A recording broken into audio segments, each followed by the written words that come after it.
I've often found it amusing that a lot of popular but very violent film franchises that have been given a restricted rating on the cinema to prevent children from being witness to certain violent acts that they don't fully understand, in order to stop them from emulating or reenacting these same self scenes and hurting themselves or others, would have their own supporting toy lines. And I can think many examples of this. We can see Rambo, Robocop, Aliens, and of course, Terminator. So, whilst children couldn't go and see these films on the big screen, they could play with the toys and I suppose create their own narrative. It might seem like a mad idea, but it worked. Children love these toys, and I speak as one who grew up with these toys and loved them immensely. And I should point out that a great many of these licenses were actually produced by Kenner.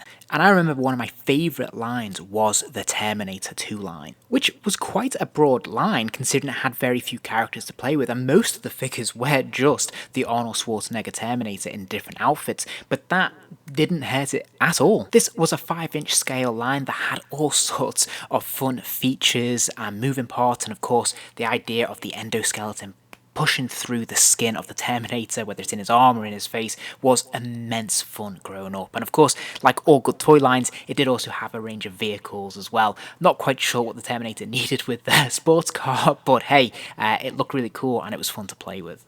But as part of this line, they also produced a one-off 10-inch scale figure as well. And aside from being twice the size of the standard release 5-inch figures, he would also have electronic sounds and lights. I remember being very young when I was given this one Christmas. And strangely enough, despite his very obvious limitations, which we will get into in a moment, he's been with me ever since, and I have great affection for this toy.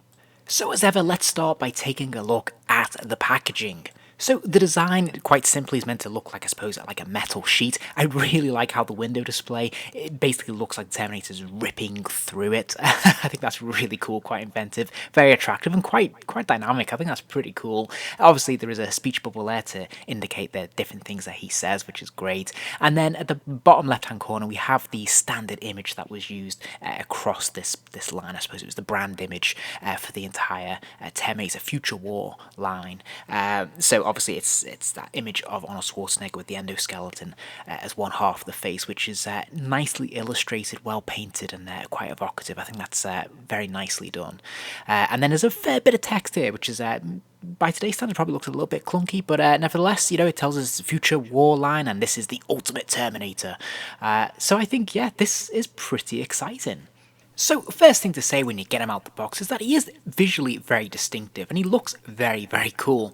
He is surprisingly light considering he is quite a large figure, but his overall look and aesthetic looks to be fairly accurate to what we see on screen, which I definitely consider a plus because toy lines back in this day, and in fact even this 5-inch scale toy line, would certainly take creative license when it came to costumes and outfits.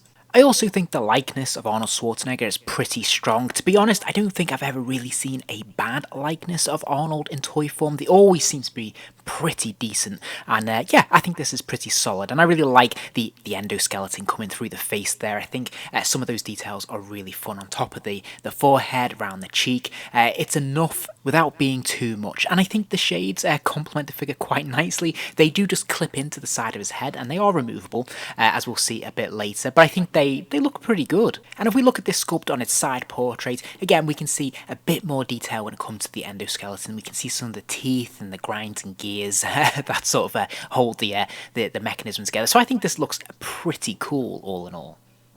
Now, the rest of the sculpt is pretty much all one piece, more or less, and we can see obviously that they've tried to emulate the leather jacket there, and I think they've done a pretty decent job. I think the two colours work quite nicely. We see that sort of purpley sort of mauve colour for the actual t-shirt. Of course, they have two fantastic gouges. We can see the skin that goes through to the endoskeleton, although admittedly this is obviously a big sound chip, so not quite the skeleton we'd expect, but nevertheless it still creates that effect, which is great.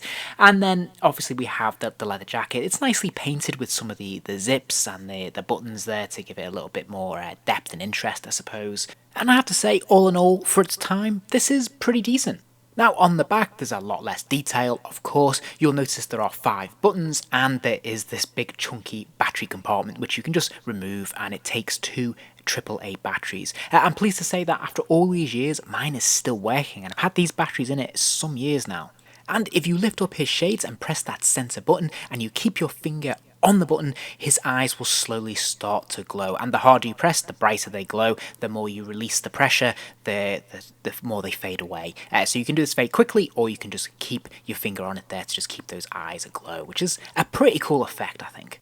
There's not a lot of sculpting when it comes to the arms. There's certainly not a lot of detail here. So the arms obviously continue the leather jacket. There is a glove at the end. On the interior of the glove, which is quite nice, we can see a little bit of the endoskeleton, which is a strange little detail, but still quite nice to have it there. The hands are sort of firm rubber, so they do bend with a touch, but they can't really sculpt or hold anything particular. Meanwhile, the other arm is a lot more interesting. It's got a lot more visual interest. We can see obviously the back of the tricep there is all ripped apart. We can see properly that endoskeleton. Likewise, the whole hand and forearm is sort of ripping through the flesh there, and that looks pretty cool. I think the detail on this and the paint apps are very nicely done and is very effective. And because there's individual digits on this hand, there are definitely a lot more malleable. You can definitely push them around a little bit, but again, you can't force them to hold anything or take a different pose. There's no wires in them, there's no articulation.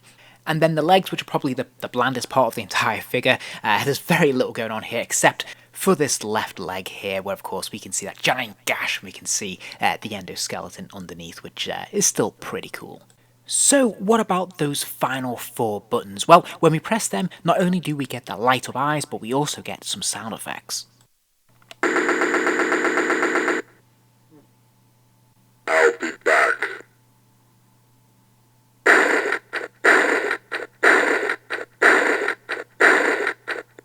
Hasta la vista, baby.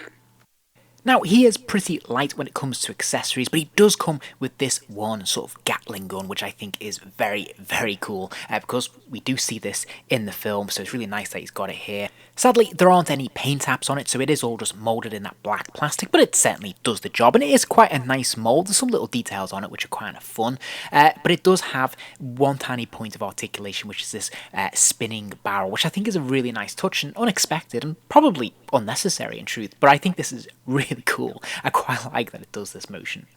Now, in terms of articulation, there isn't a whole lot here. In fact, I think he has to be one of the most limited action figures I own, because he just has 2 points of articulation, one in each shoulder, which is a swivel, so his arms can lift up and go right the way around. They can spin 360 degrees, and that's it. There is nothing else. Surprisingly, despite the limitations of the grip in the hand, it does hold on to both of these handles pretty well. It actually stays in his grip, and it has no problems. It doesn't feel like it's loose. It doesn't feel like it's going to slip out of its grip. It's pretty tight. So I think this is actually strangely, remarkably good.